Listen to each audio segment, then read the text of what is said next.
Good evening, everyone.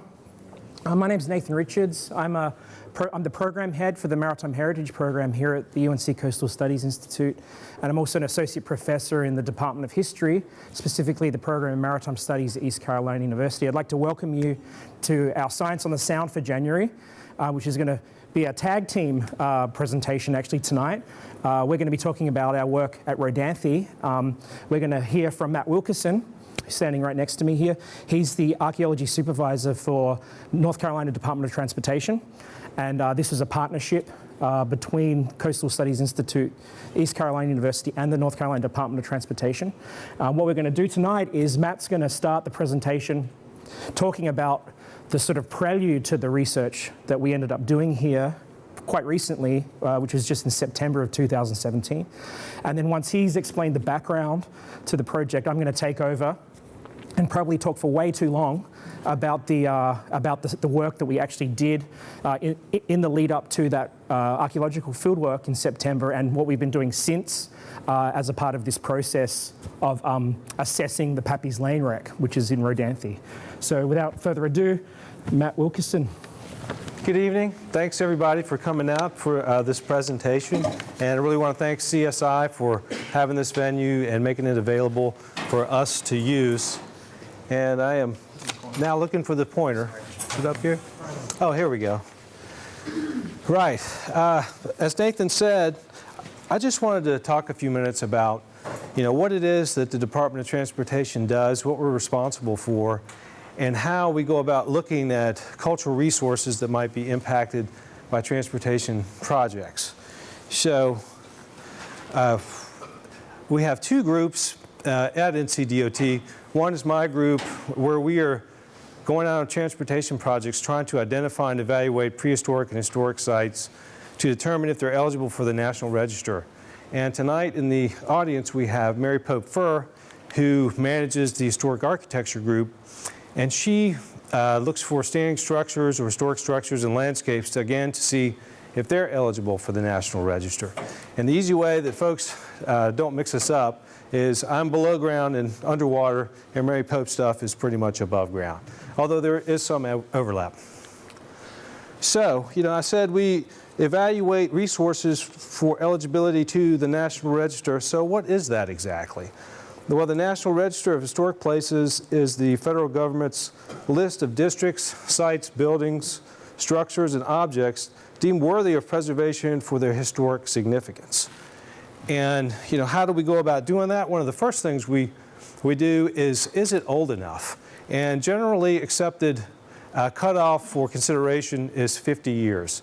And also, what did it look like in the past? So we have a couple of examples of structures, and I'll let you decide which one you think has integrity and is over 50 years of age.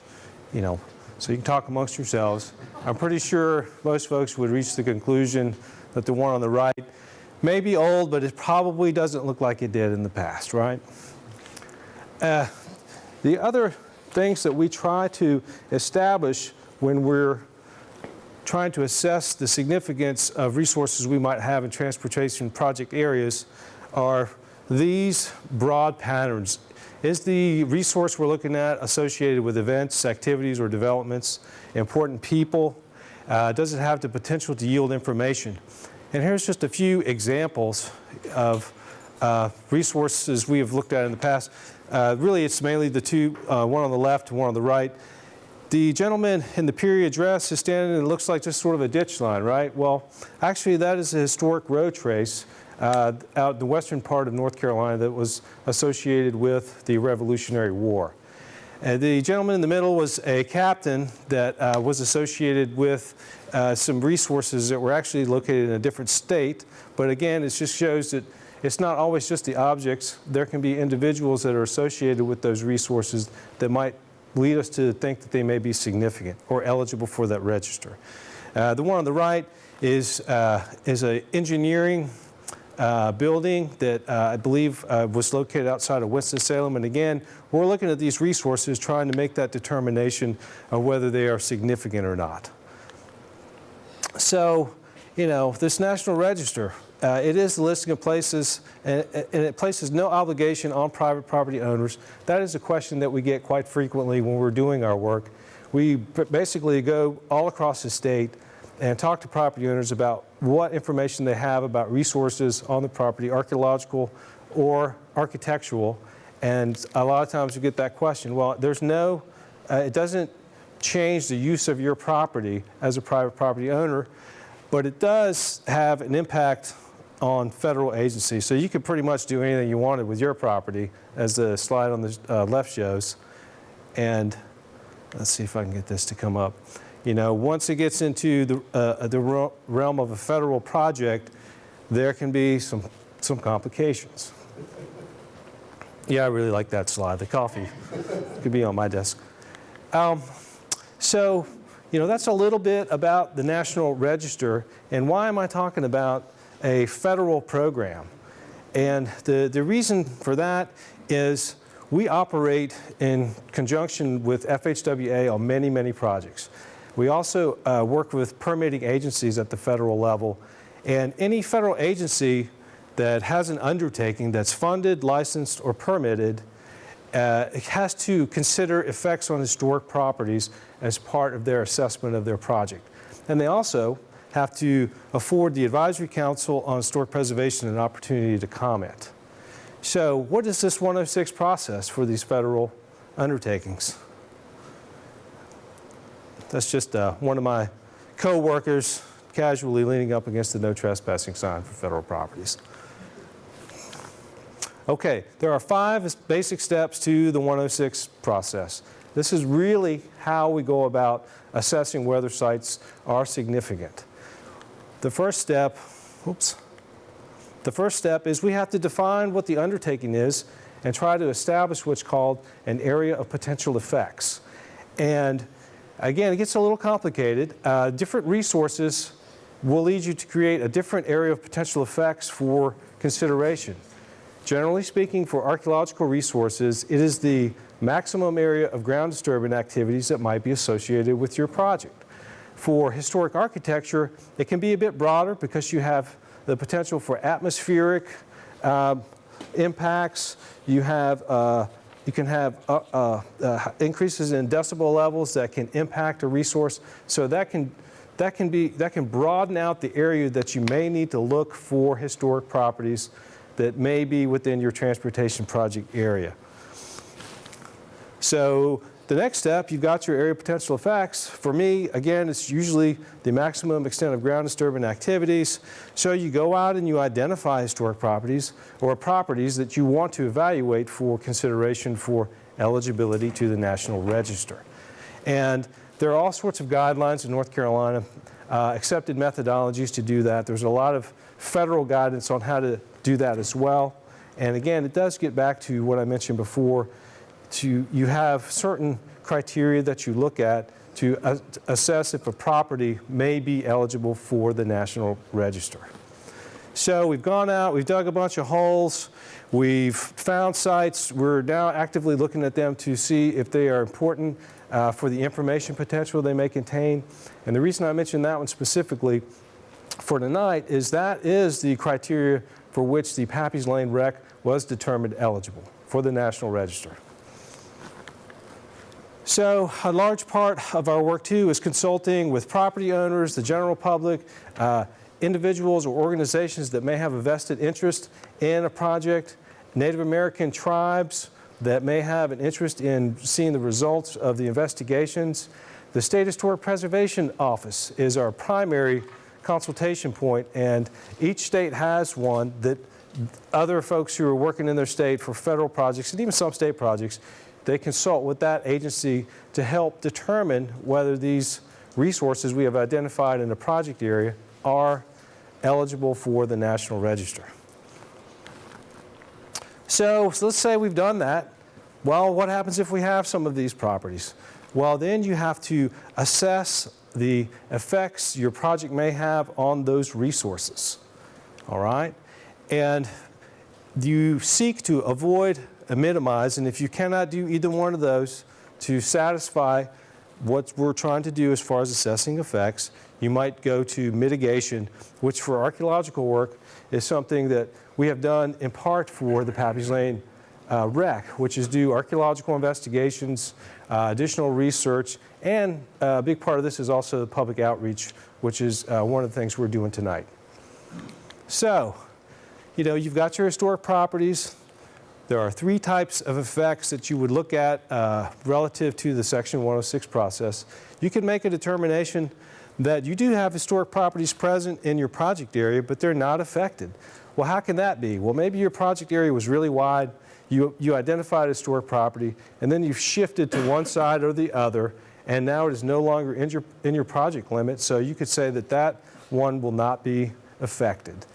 The second type of effect determination that can occur is no adverse effect. You're affecting it, but perhaps by making some basic commitments, you might be able to lessen that effect. And a simple example of that would be you've got a historic farm. Maybe you've got a road widening project that goes by it. If you do some tree plantings in front of that as vegetative screening, perhaps that would be enough to mitigate the visual effects that may have occurred on that farmstead. The third type of effect is adverse effect. Well, that's when we can't avoid a resource and we are altering characteristics that qualify that resource for eligibility to the National Register. So these are just a few examples. The one on the left is really the no effect. We had sites in this location, but we were able to relocate the road. This middle one, we ended up with a historic property on the other side and did not end up having any effect because we were able to shift slightly the alignment crossing this river. And the adverse effect, this is a good example of it. It may be a little bit difficult to see, but this is a road project. This is what I'm talking about. We've got, this circle is a archaeological site that was recommended as eligible for the information potential it has. And you can see right here, we were cutting right across it.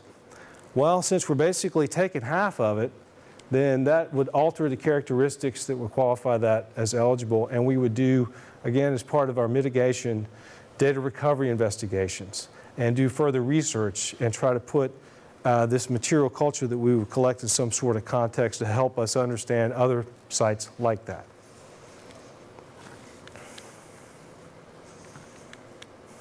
So again, as I mentioned earlier, how does this really all relate to what Nathan's going to talk about? Well, this all occurred in conjunction with some of the work Nathan was doing, but was work that was sponsored by the department to try to identify historic properties within the Bonner Bridge area potential effects.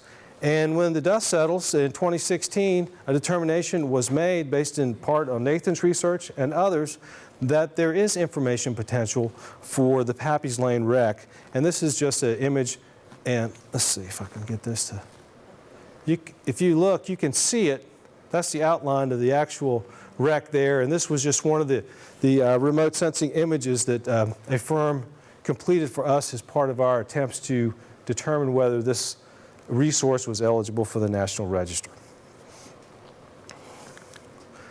So we did consider those effects to be adverse, and I should probably skip to the next slide, but just wanted to, this is another image associated with the work that was performed by Pan American for the department. But the effects, the adverse effects to the Pappy's Lane is going to be mitigated through excavation, and was, as well as additional research and public outreach. And again, our primary partners for this particular project are FHWA and the North Carolina State Historic Preservation Office. And if I can, this is a slide that just shows you where if you have any curiosity about the project overall, or wanted to look into the documents a bit further for this project, there is a website, and it is on the DOT page, and it's all kinds of links there relative to the work that's been performed to date. There's information on the wreck. There's also a link on our site to the CSI site where Nathan's archived a lot of the material that he collected over the past several months. And I just really like this picture because this is the groundbreaking ceremony for the Bonner Bridge project, and if you look closely, you can tell that the archaeologists in the middle are not really there at the groundbreaking. They're actually just digging holes somewhere else. So, we do a lot of the background work, and then, everybody gets to go to the groundbreaking ceremony. So, the last two slides that Nathan wanted me to mention, this is the alignment or a generalized alignment as far as what's coming in to Rodanthe. And if you want to see why the effects were considered adverse, this is the location of Pappy's Lane relative to the bridge project itself. And if I could just point one thing out to you, even though we're spanning it, there are these little squares that you see on either side of it. Well, they're going to be within about 10 feet. And each one of the dots on each end of the square or corner of the square, those are steel piles that are going to be driven in, and they're going to use those locations to create the temporary rail system, which is going to be used to actually build the bridge. And so ultimately those will be removed, and the bridge piers themselves, what will really be left are these.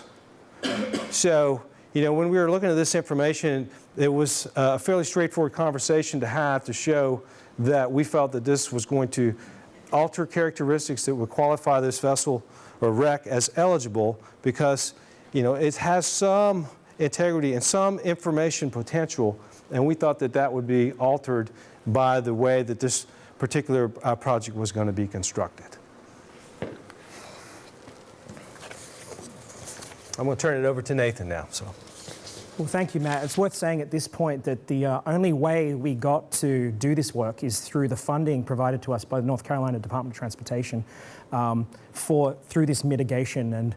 And so that's something that I'll sort of explain. This is sort of a roller coaster ride of research. I'm going to save you a lot of the details, but this was a mystery wreck, and it's very difficult to get funding for very modern mystery wrecks. And so this process of it coming in to alignment with a potential bridge construction is how we got it funded, and we could basically solve the mystery. And so that's what I'm going to talk about tonight, is the sort of work that we did in the lead up to the archaeological investigation, which occurred as an ECU, East Carolina University Program in Maritime Studies graduate level field school over the month of September in 2017.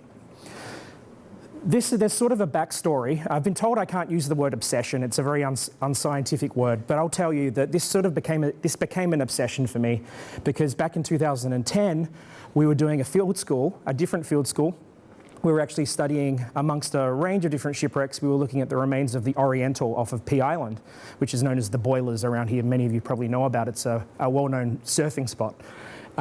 But when we plan field schools on the Outer Banks, we always know that the sea will get angry at us at a certain point, and we can't work that site because we're diving on it, and we can't be unsafe, so we have to have plan B, C, D, all the way through.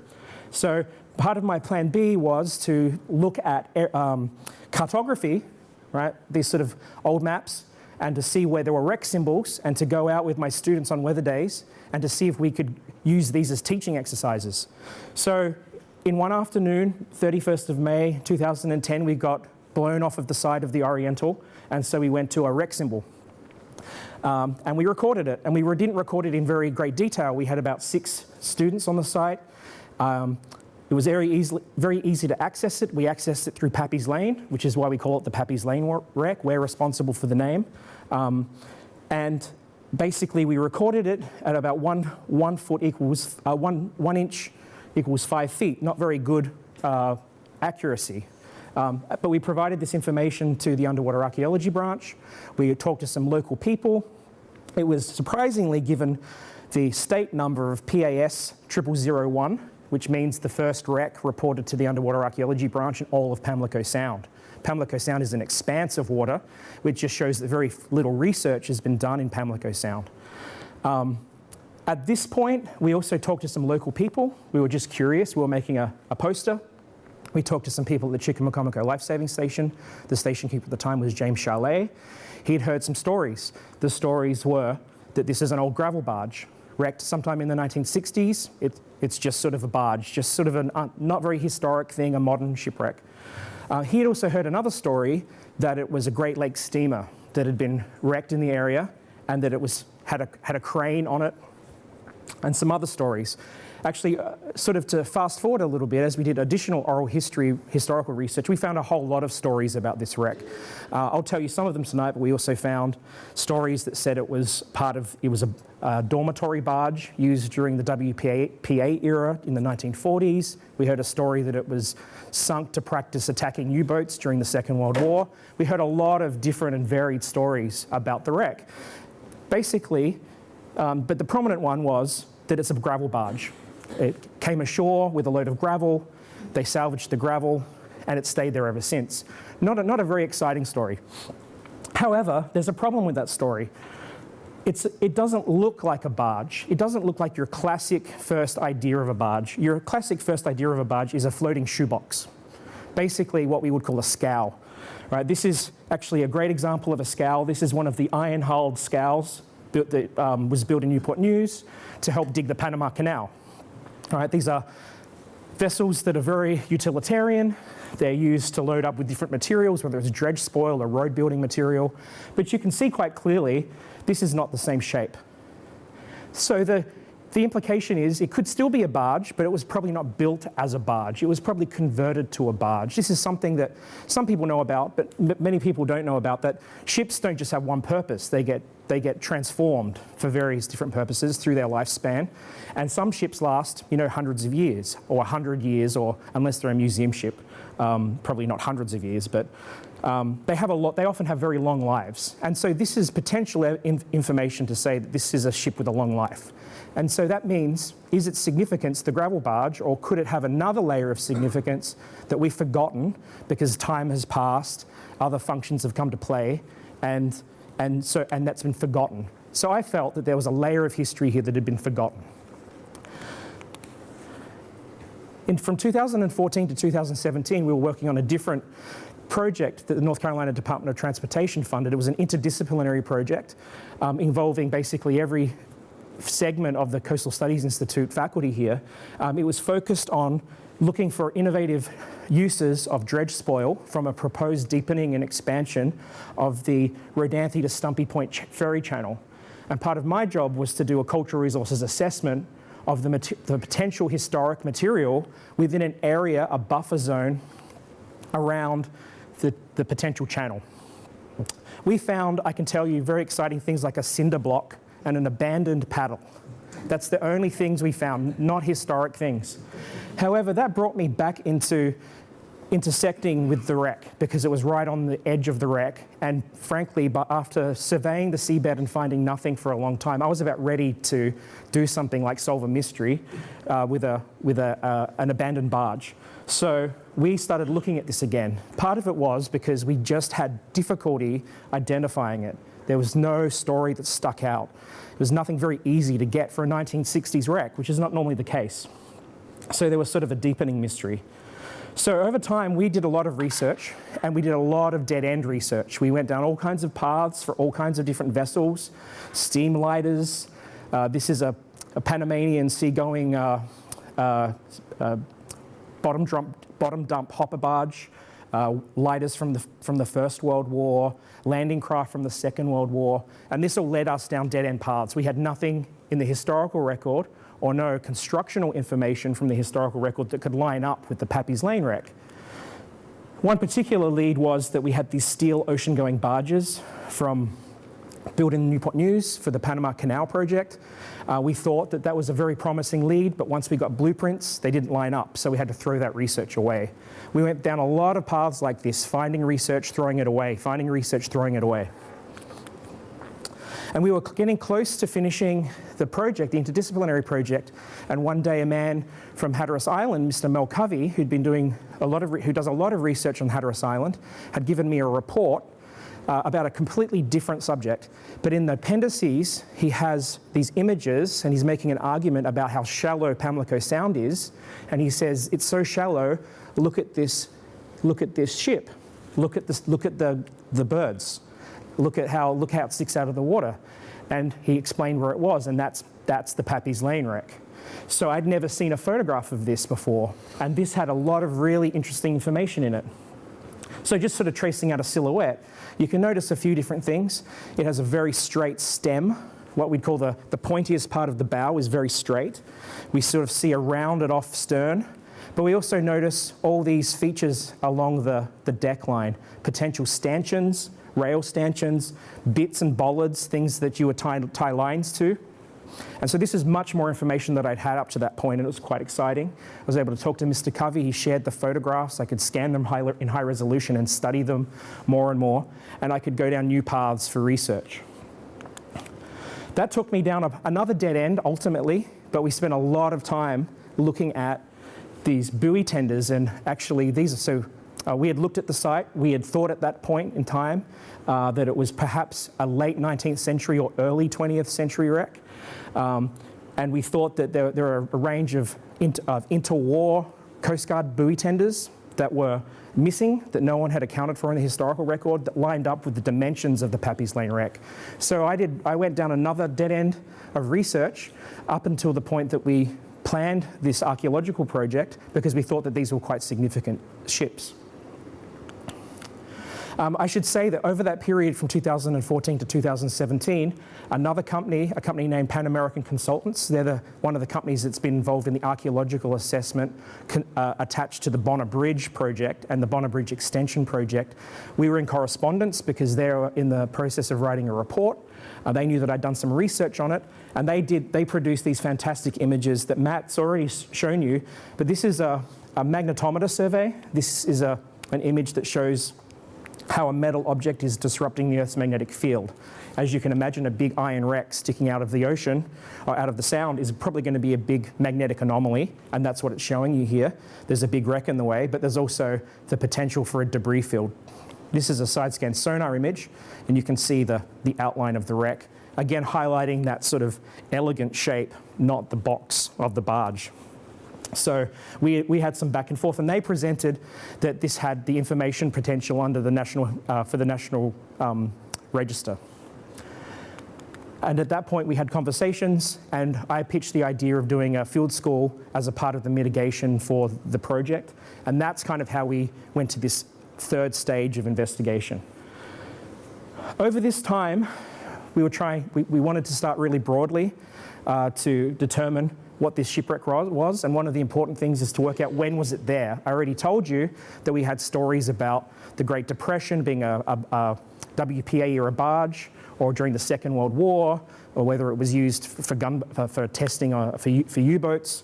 And so we wanted to see, was it there in the 30s, the 40s, the 50s, or is this story about it showing up in Rodanthe in the 1960s and being the gravel barge the true story? So we went and started off with looking at cartographic information, and you don't have to read everything on the side here, but we go through it very systematically to look for the symbols of the wreck, and it shows it's not on charts before 1968. It appears in January 1969. Of course, that doesn't mean it appears in January 1969. It means it has to be there by 1969. Even better than looking at charts is to look at aerial photographs. This is way too small to read, but again, we go through this process of looking at USGS data, Outer Banks History Center data, all kinds, NCDOT data, to look at aerial photographs of the area. We're able to look at aerial photographs from 1956 all the way through to the present day.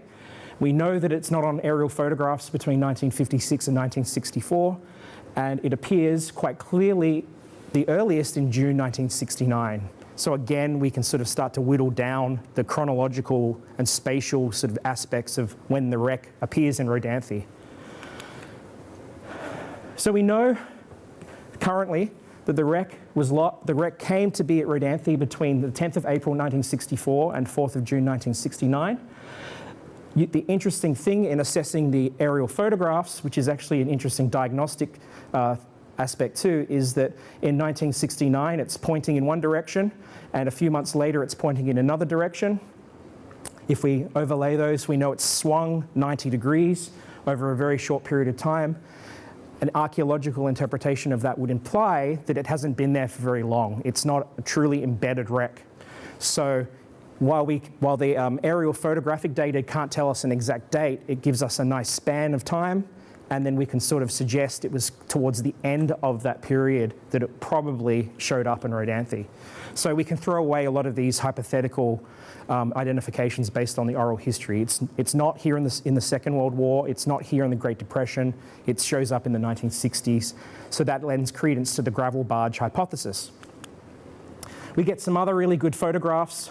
You can see this is a blown up image of a USGS aerial photograph in 1972. You can see it's that shape again. You can see some interesting features that I'll talk about, some potential hatch openings. It implies that the deck is intact in 1972. And you'll also see a really great photograph from the 1970s, it's not specific, from the Outer Banks History Centre, showing this wreck, amazingly intact, sticking out of the water off of Rodanthe Harbour, also known as Blackmar Gut. For those of you that are from that area, a very prominent feature in the area. So we have a really quite a tight chronology. We have some other really great photographs here, an even better aerial photograph from 1972 of the wreck. You'll notice here the open hatches. You'll notice here in the shadow that there's something going on the gunnel of the wreck, this raised section at the bow. There's either some damage or some dismantling or some other thing that's modification to the hull. You'll also notice these long features. I'm going to talk about them later in the archaeological interpretation, so I want you to remember them now. You'll also see some other features along the edges of the hull. These are probably those bits and cleats, etc. So 1972. And then a local journalist, Drew Wilson, took some great aerial photographs from 1988 to 2005. And together you can see how fast this thing has deteriorated. This is a really important thing to note because as an archaeologist, we're not dealing with a pristine Pompeii-like, encapsulated archaeological site. We're seeing something that's deteriorated and changed through time, and we have to take into account all of those distortions and to consider what is the cause of the distortions. So this is really important. So I was armed with this Coast Guard buoy tender hypothesis. We had a lot of information. We had blueprints, 19th century and early 20th century blueprints, and we planned to do a project on this wreck. We consulted with NCDOT. We also had some important meetings with North Carolina, with the Underwater Archaeology Branch, which is part of the Office of State Archaeology. We had to go through permitting processes with that office and also through CAMA. Because we had potential disturbance, because we were going to excavate this shipwreck. We were going to disturb the sediment and also potentially impact seagrasses. So we have to go through CAMA permits. And so we were armed with this historical research. The reason we did such extensive historical research is that's the best way to include or exclude a hypothesis, but also have the diagnostic information that can help us identify things that are very corroded, etc.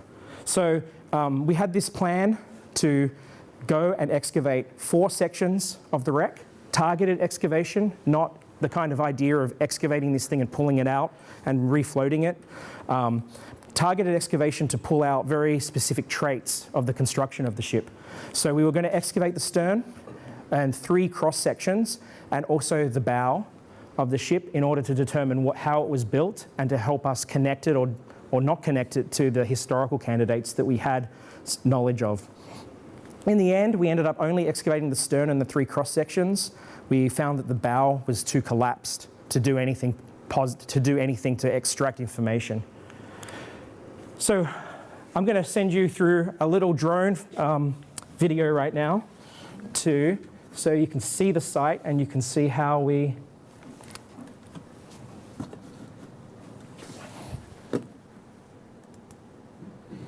the work we did. So this is a very shallow wreck. I hadn't mentioned that before. We're dealing in water depths about 3 feet. You can walk out to this site. I had 9 graduate students from the program Maritime Studies at East Carolina University and a lot of other collaborators. What we normally do on a site like this, it's a kind of a dream teaching site because we can go through a very traditional methodology of stringing up a steel baseline. A baseline is basically something that we take all measurements from. So we set up our site 0 at this end, and we had about 160 feet of steel wire. We hammer in stakes at either end, hammer them in deep, and we have a come along, and we tighten up the steel line until it's like a piano wire. and that's because that line has to stay there for 4 weeks. We can't have it move. All measurements are going to be taken in comparison to that line, and we're going to go through a process of doing a technical drawing and also collect a lot of data in relation to that line. I should say that this area, for those of you who know about it, is very popular with kite surfers. So it's always got flags on there put there by the local people. That's because, you know, if you're kite surfing, you might find out the hard way if you collide with this thing. We've subsequently heard that some people like to jump over this wreck with their kiteboards, which is cool. But we had to be aware of the fact that we're also in the way now, so we buoy everything and make everyone aware that we're there and working. You would think that this might be a really easy site to work, but it's actually kind of the most difficult context to work. If you're a terrestrial archaeologist, not that terrestrial archaeology is easy, but you can get access to your site. You know, you don't have lots of impediments other than, you know, weather and things like that. And when you're diving, you have lots of things that you can take care of or mitigate as you look at your shipwreck site, but you can float above it and you can get a bird's eye view as you're sketching it. My students were constantly in the torture position because they're recording something in the water, which meant they had to do a lot of putting their mask on and ducking into the water and trying to work out what things are and then pulling themselves out and recording everything. And so they did a great job, but that was a difficulty. And additionally, it's an iron wreck, so it's a tetanus hazard, and it's also covered in oyster shells. There was one person that got hurt on the project. That was me, because I didn't listen to my own advice. And so you'll notice that everyone here is wearing coveralls. They're completely covered. They have wetsuits underneath to keep warm. The wind's constantly blowing and making you cold. And they're taking what we call offset measurements from that baseline in order to create a technical drawing. John McCord shot this drone footage, and he used a polarizing lens, and you can see a lot of the marine life. We have other images of sea turtles. You'll also notice these red things. These are reference points that we put in for sample locations. I'm going to talk to you about a biocorrosion study we did. So every single thing that we do on this site as we record it, we're referencing and drawing to create an overall technical drawing of our activities on the shipwreck. Visibility on the site varied greatly from less than an inch to maybe 5 or 6 feet. We suffered from at least 3 tropical storm systems that came through over this time. We lost a bunch of days. A few days we had overwash conditions, so we couldn't get our cars to the location to do the work, and we had to come back here and process data. And then one particular time we had about 3 feet of seaweed wash in and come over our entire site. So it's the first time I've ever been on a shipwreck site where we've used the raking technique. We spent a lot of time buying things at ACE. They should sponsor our next project. So the process is painstaking. If you remember, I talked about the previous drawing we did at 1 inch equals 1 foot. We did 1 inch equals 1 foot, which means we have a 160-inch drawing that we put together, which is very detailed, and we can pull out a lot of really interesting diagnostic information. By the end of this project, we had drawn 177 separate drawings, separated across this baseline in 5-foot sections. So each student was allocated a little piece of the jigsaw puzzle that we're creating, and that represented 5 feet by 10 feet on their slate. They're taking quite accurate measurements with tape measures and rhino rulers to take all the different measurements to do the drawing. And then we go through the fun part. Oh, I should also say that the other thing that we did is we want to correlate our drawings with a historical candidate, and we hope to find the blueprints, especially for a wreck in the 1960s that, you know, of some age, you know, maybe 50 or 60 years old. And so one of the things we spent a lot of time doing is locating the frames of the ship and numbering them, port and starboard side. And we would hope that then we could correlate that with blueprints later. And in this particular case, we were able to do that. But we spent a lot of time looking for the spacing of the frames, because that's a very diagnostic tool for us in identifying a shipwreck. That's spacing between the sort of ribs of the ship. Ribs isn't the right word for a steel or iron ship in this context, but to get that information, that'll connect us potentially to a historical candidate. But these little yellow pegs were hammered in and numbered, and there are additional points of reference for our measurements. This is sort of a basic construction drawing of all the debris and how it relates to the frames that we found. But because we also have other tools at our disposal, we also shot in with a total station those same points of reference. So these are all the frames of the ships that we could find. My students had to go and find them again. This is Connor looking for them. When he found one, he would have George put the tip of this prism pole on it, and Paul would communicate to me, and I would shoot it in with a total station.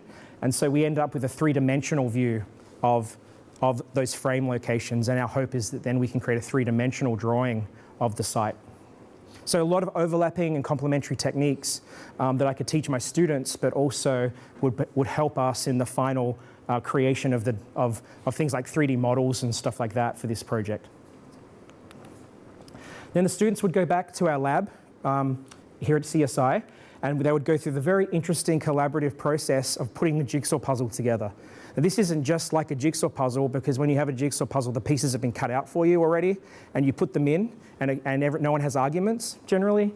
But you can have the potential for arguments with this process, because people are working in adjacent areas and are hopefully recording common areas, but sometimes that doesn't match up. And no one argued on this project. This was a great group of students, but we have to go through this process of checking out errors and going back out and fixing them in the subsequent days in order to create our overall drawing. We did some other techniques. We did probe surveys and metal detection. If you remember before, I showed you the magnetometer image that shows metal, and we're interested to see, especially because there's a bridge being built, is there metal under the surface that we're not seeing? And so one of the very low intrusive ways that we can do this is by using a push probe, setting up lines, what we call transects, and running a transect with a metal detector and mapping our hits of metal below the surface, and also then looking to see whether there's shell, grit, and mud, and how the sediments change. So this is Sam doing some of the transects for the metal detection data, and we're able to come up. You're looking at the port side transects, 1, 2, 3, 4, 5, and we're able to get a sort of profile view through the sediment of where the oyster shell is adjacent to the wreck, and where metal and how far out the metal is across about a 50-foot transect. So that helps us determine the debris field. I should have pointed out before, these grey zones, this grey zone is the articulated hull, and these are sort of areas of debris that we sort of have coming off of the wreck. But you can see some areas there's a lot of metal coming off that's probably indicative of structures that have fallen apart and been buried by the mud over time. One of the really exciting things, this is a new sort of aspect of our projects and our field schools, was we're able to work with Dr. Erin Field, who runs a biocorrosion lab at East Carolina University, and she came out with Kyra Price and Cody Garrison to start looking at the bacterial aspect of corrosion. From the beginning, we were sure that this was going through some strange process of corrosion, and looking at comparing this wreck from the 60s to World War II ships off the coast of North Carolina, this is much more deteriorated. And so we don't really know why. So this is an opportunity to do some interdisciplinary work. That interdisciplinary work entailed Dr. Field coming out and doing a surface collection. Very small fragments were collected, a small number. We map all of those in. I pointed out that red peg before in the video. That's one of the sampling locations. So everything we take off the site, we make sure we communicate that that's where we removed it from. We also were able to drill. We had a lithium-powered underwater drill with a 1.5-inch hole saw bit, hole bit, and we drilled through identifiable features above and below the surface of the wreck, of the sediment, I should say, in order to look at the microbes and to see how the microbes are influencing the corrosion and overall preservation characteristics and integrity of the site. Because of course Matt was talking about the integrity of a site is a really important aspect of how you're going to choose if you're going to choose to preserve it, or whether you're going to have other, how you determine your adverse effects. So we did that work too. And for those of you after the talk, we actually have a poster in the hallway with some of the initial work that Dr. Field's lab has done in this area. That's one of the coupons that we extract from the drill bit that Dr. Field then subjects to DNA sequencing and a range of other techniques that I can't explain to you. Of course, the large part of this wreck investigation was the excavation. And in particular, we were interested in the excavation because we want to capture the cross-section of the wreck. We don't know if it has a flat bottom, if it has a V hull, and that's a really important diagnostic attribute that then we can compare to the historical record. So we dug 3 cross-sectional trenches, which we called 1/4 forward, 1/2 middle, and 1/4 aft, and then the stern area. What we had to do for this process is we had to set up a 2-point mooring system, and then we had a trash pump, and that trash pump pulls water in, pumps it to what's called a Venturi dredge head, pumps water through here and sucks it out an outtake, and it creates a suction effect. It's like an underwater vacuum cleaner. And our students, well, archaeologists, they hold the vacuum cleaner away from the site and they fan sediment into the head of the Venturi head, and it pumps that sediment out to an area that we collect the material. Whenever we started a trench, we would screen the material. We believed that this was a barge. We didn't think it was going to be full of artifacts. That basically turned out to be the case. But we wanted to make sure that our assumptions were correct by making sure that any artifacts or anything would be captured, right? And then we could reassess our methodology. So this is Connor and Elise screening the sediment. Poles holding, menacing the Venturi dredge head here. So it's quite a careful process of fanning sediment, 1/2 foot away and then pumping that overburden away. And at the end of the project, we intend to reverse the process and put that overburden back into the hull. So while it is a destructive process, we try to mitigate any additional corrosion or whatever that we create through that process of digging.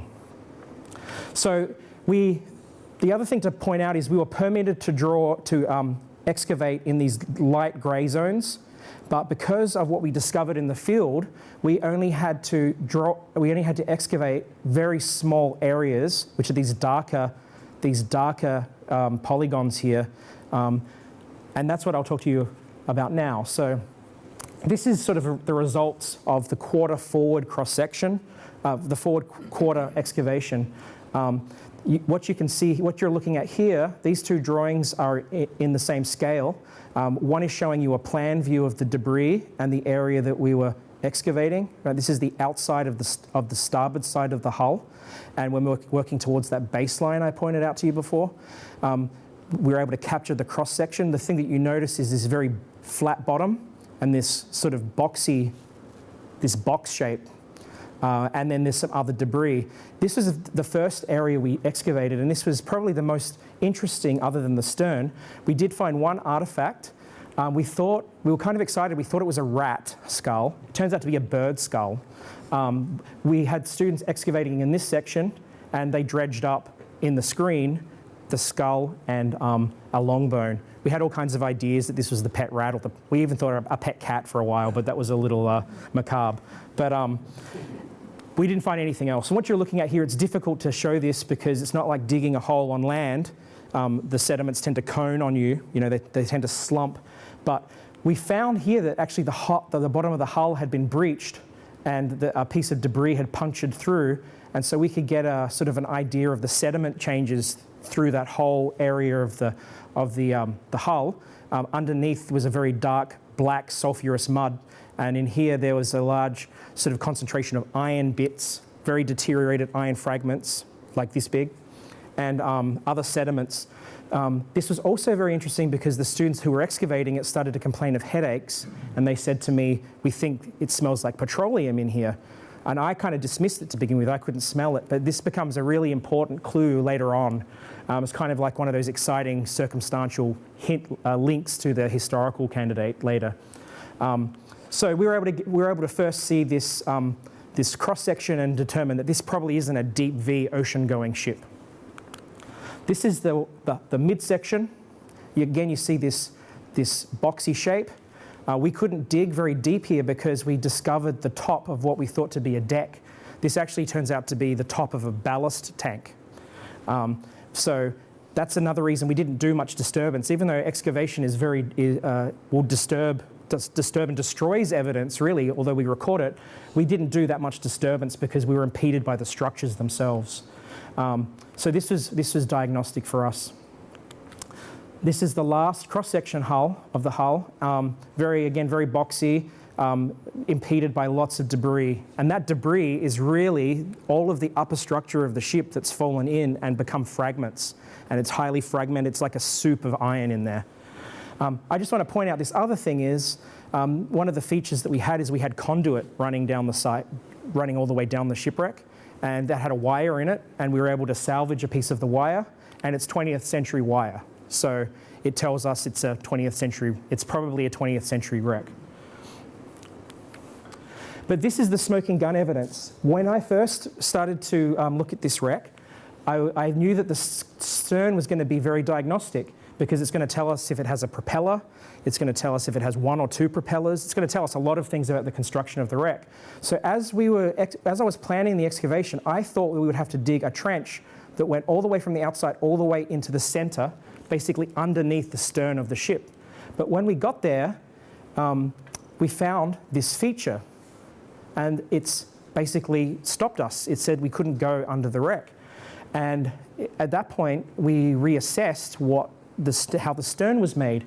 Part of the problem with looking at and analysing this wreck is that there's not much room between the sediment and this sort of cavity in here.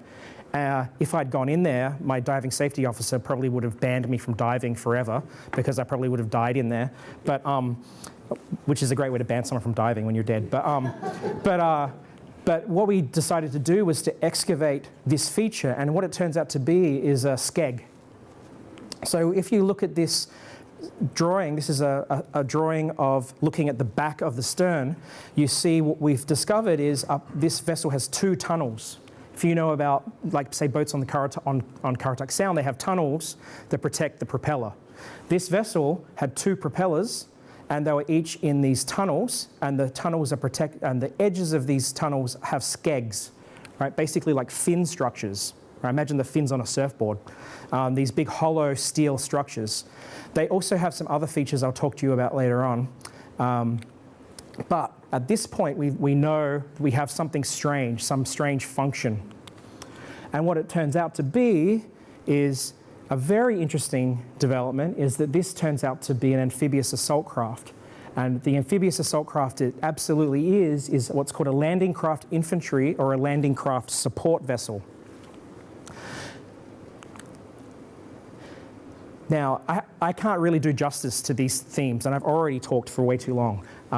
But these particular craft are very significant in the context of the Second World War, and specifically in the context of the American efforts to retake the Pacific. Landing craft infantry vessels were built between 1943 and 1944. Over that period of time, the United States built 923 of them. Right? These are all examples of landing craft infantry vessels. There are 2 variations, 2 major variations. A variation where you have a set of stairwells on the bow, port and starboard side, that you would allow men to be beached, and then they could run onto and invade beaches that they were trying to take. The second variation, a later variation, has a bow door. Right? You can see the 2 variations here. Okay. So that's one of the types of, so that at this point we have correspondence between the dimensions and the construction details and the Pappy's Lane wreck and the blueprints from these types of ships. There's an interesting thing that happens in the context of the Pacific. I should say, let me just step back for a second. Landing craft infantry, because they were built between 1943 and 1944, briefly serve in the European theatre, but then they're basically designed to go to Japan. In the Pacific theatre, there's an important event that happens. The Battle of Tarawa between the 20th and the 23rd of November 1943 is not a good day for the Marines. The landing craft infantry vessels that are basically designed to invade these beaches that have been taken over by the Japanese, there's insufficient support for fire support. They're not being protected by other ships, or it's ineffective.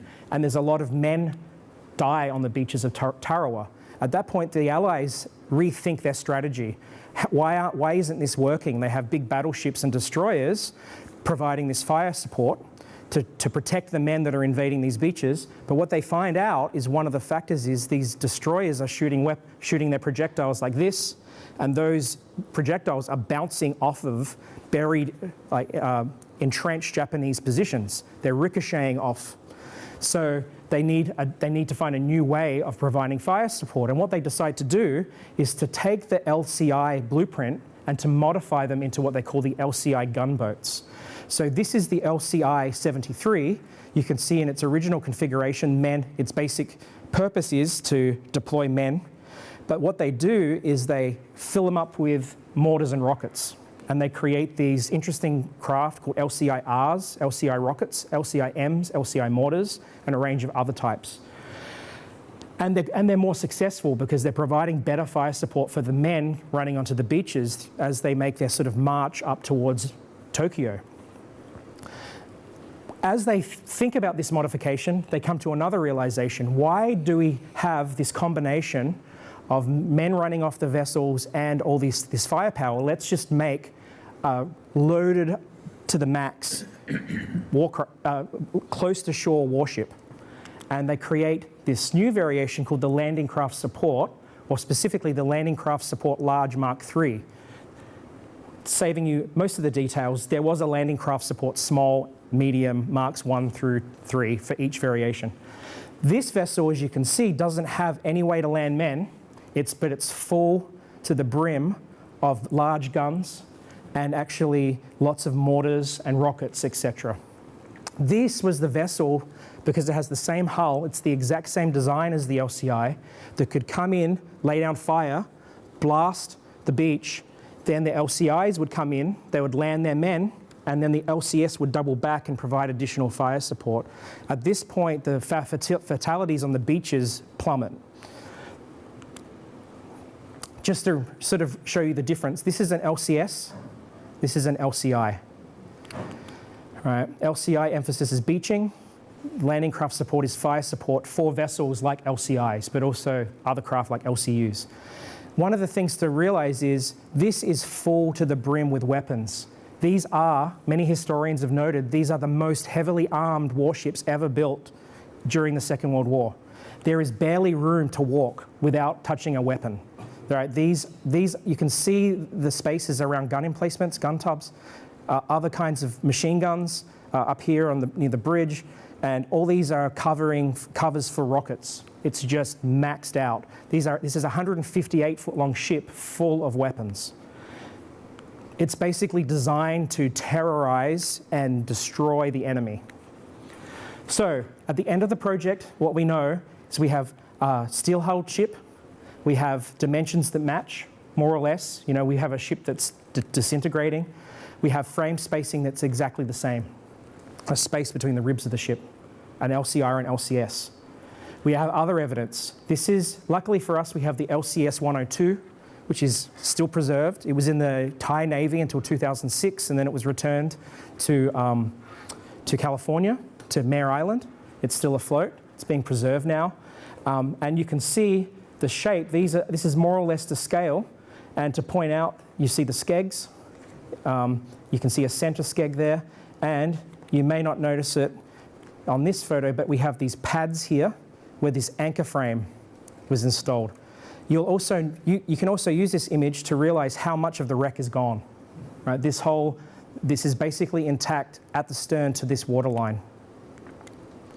Additional evidence. Right, this is the profile.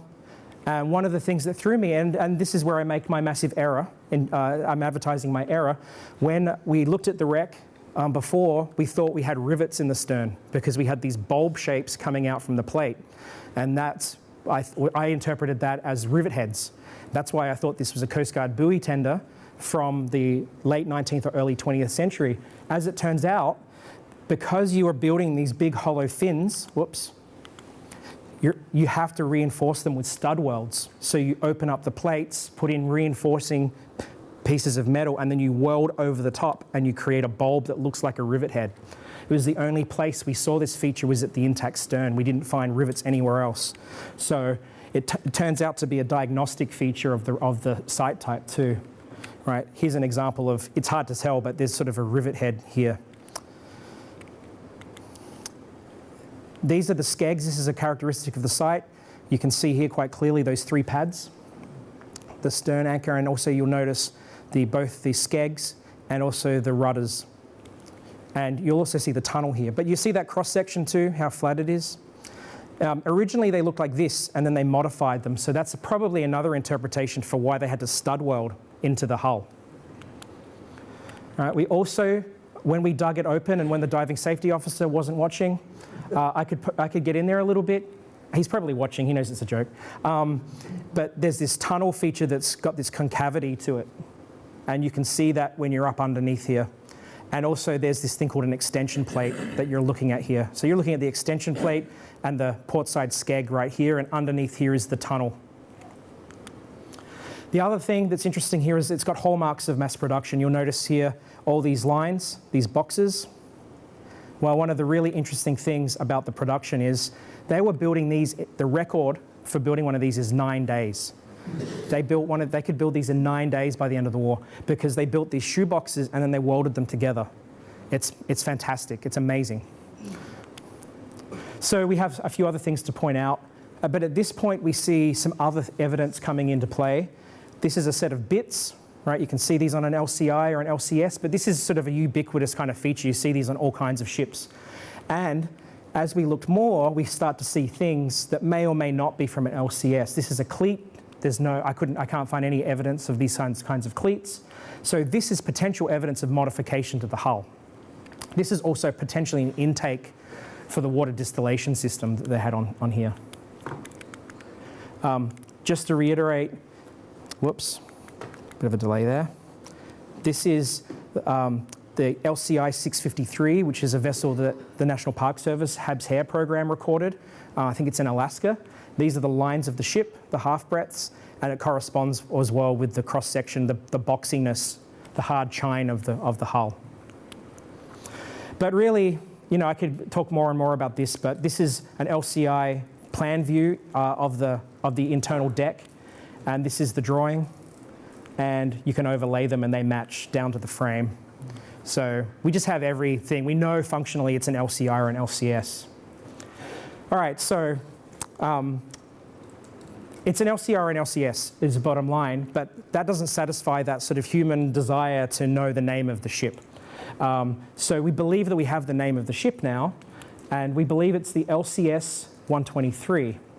Now, I should state here, I did state here, we have a definite connection to the type of ship, but the historical connection is still circumstantial. A lot of this happened, we discovered this new type of ship in September, and we've only, it's only months since that's happened, and we found a lot of historical information and a lot of really strong circumstantial information, but it's important to say right now, I can't say this is the LCS 123. There's still some sort of things to cover, some historical research to cover. The LCS 123 was built in 1944 by George Lawley and Sons. George Lawley and Sons is the designer of the LCI and the LCS, right? Which is to say, the designer of the LCI, and then they adapted it for the LCS. It's the same blueprint. It's the same blueprint with the exception of the upper structure. Built in Neponset, Massachusetts. This is the only shipyard building these types of craft, whether it's LCI or LCS, I think that's correct, definitely for LCS, on the East Coast. There are 2 additional shipbuilders on the West Coast, both in Portland, Oregon. These are some photographs of one of the crew taken by one of the crew members that I'll talk about briefly of the 123. This is Marty Heffron. He's one of the crew members. We were able to find the diary of Marty Heffron of the LCS 123. These are some photos he took of his voyage on the 123. This is basically the story for all LCSs. They were built someplace in Portland or in Massachusetts. Those vessels that were built in Massachusetts, they would travel to Virginia Beach sometimes for training. Then some of them would go to Florida for training, and then they would take a trip through the Panama Canal. This is the smallest class of gunboat created by the United States that could cross an ocean. Anything else, anything smaller, was put on another ship and taken out to the theater of war. These sailed to the theater of war. They were too big to be put on another ship. Once they came out of the Panama Canal, most of them, with the exception of one flotilla, they all went to San Diego for training. whether from Portland or from Massachusetts, and then they took a ride out to the war zone. We know that the LCS-123 was in San Diego on the 11th of March 1945, was in Hawaii 10 days later, then went to the Marshall Islands by the 24th of April, and by the 10th of May was in Okinawa. It's important to say that the LCSs are basically designed for Okinawa. They're all being built to go take Okinawa and go through to Tokyo and to finish the war. On the 27th of May, the LCS-123, which is a latecomer to the war if you think about the dates, has a battle with kamikazes in its flotilla. It's part of Flotilla 4, and is a critical part of the rescue of the men from the USS Brain, which was hit by a kamikaze. Subsequently, it was on radar picket duty off of Okinawa. And that picket duty was really important because what it's doing is using its radar to determine when the kamikazes are coming to the Allied fleet. And it's warning and it's getting everyone prepared for a kamikaze battle. So there's all these ships that are stationed off of Okinawa. Once the atomic bombs are dropped, it becomes part of the occupation force in Japan. Once that's done, it turns around and comes back to the United States. It travels a long way. Interestingly, this is a certificate made by the men from Flotilla 4, which the LCS-123 is a part of. They make the claim, I haven't checked if this is true, they had the finest anti-aircraft score in all of naval history, 1,000 kamikaze attacks. I should point out that this is from a book by a man who helped me extensively in this project. After I sort of worked out what it was, I called Robin Riley. He's written 2 excellent books on LCSs because his father was on the LCS-61 with the LCS-123. So they kind of have this unsung role in the Second World War.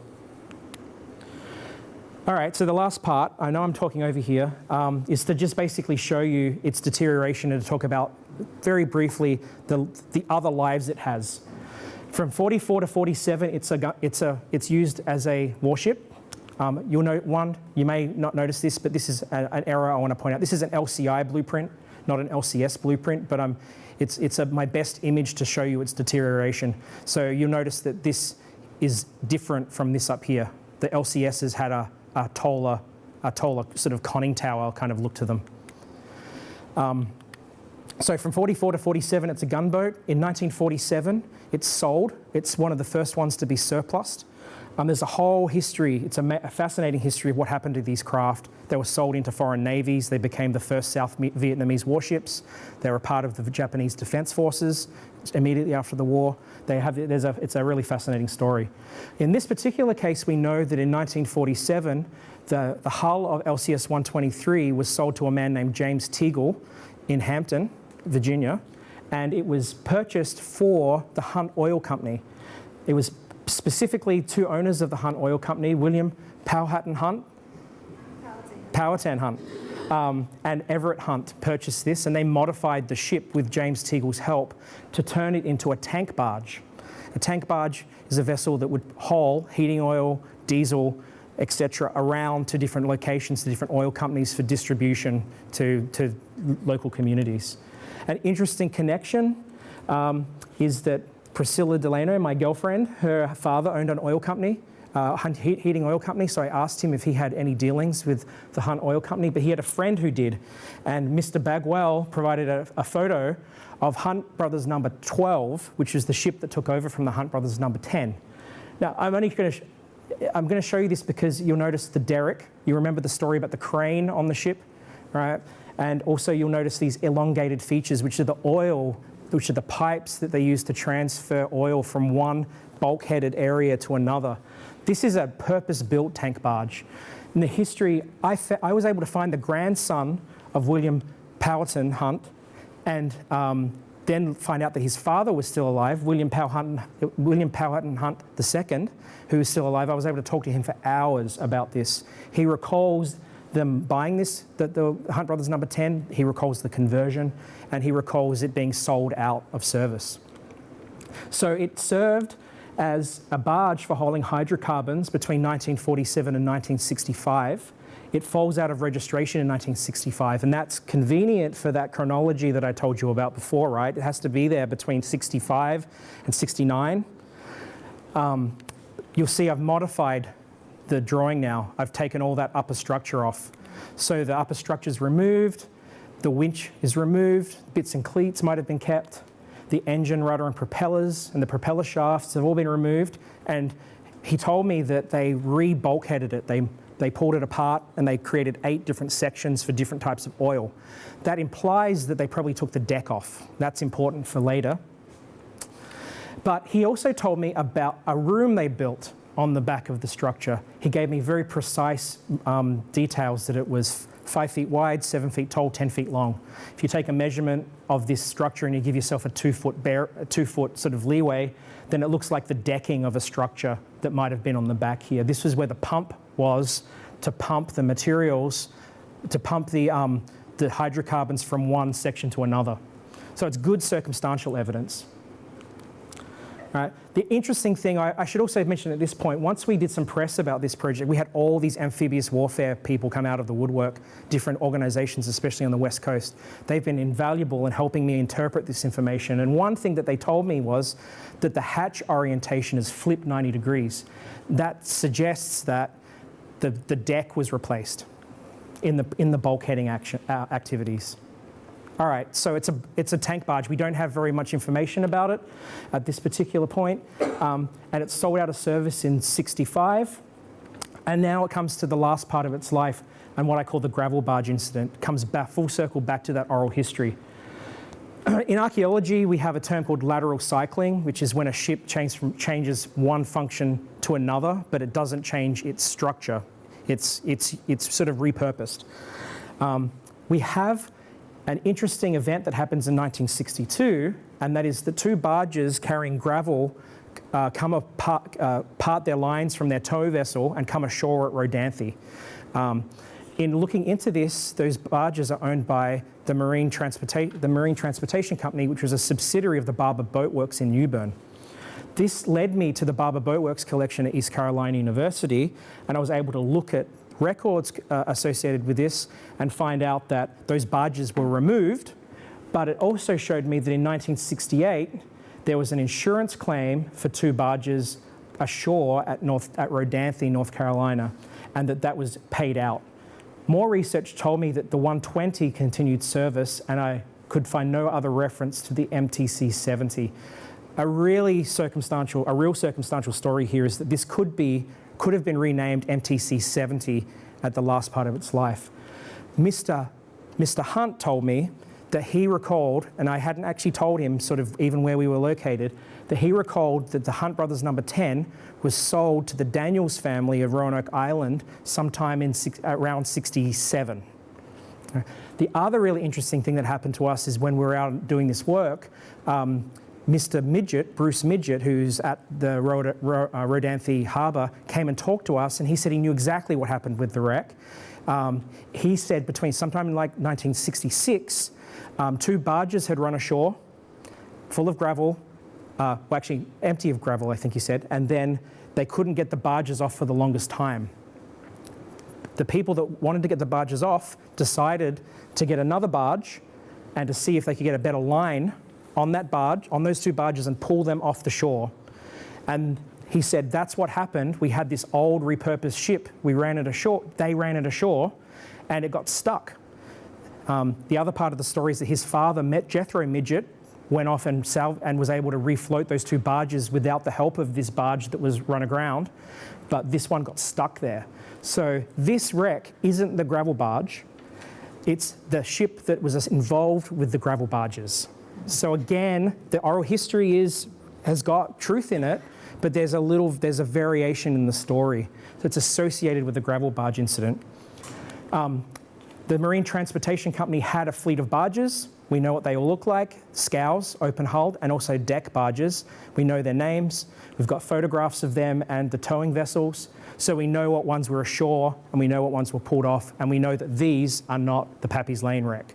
So this is the gravel barge assisting barge, which I should turn into an acronym or something. So this is what we have now. The last part of the story is that from that time in the 60s, this site has deteriorated and it's become an ecosystem. The upper structure has all fallen inside. It's become really small pieces of iron. It's mixed into the hull sediment. It's lying outside of the hull too. The tanks have collapsed, right? What you're looking at here, I should say, is these are the ballast tanks. I'll show you a close-up of one of these parts of the blueprint in a minute. But this is the strongest part of the ship, the stern and all the ballast tanks, and that's what remains there today, more or less. The bow has flattened and tipped over.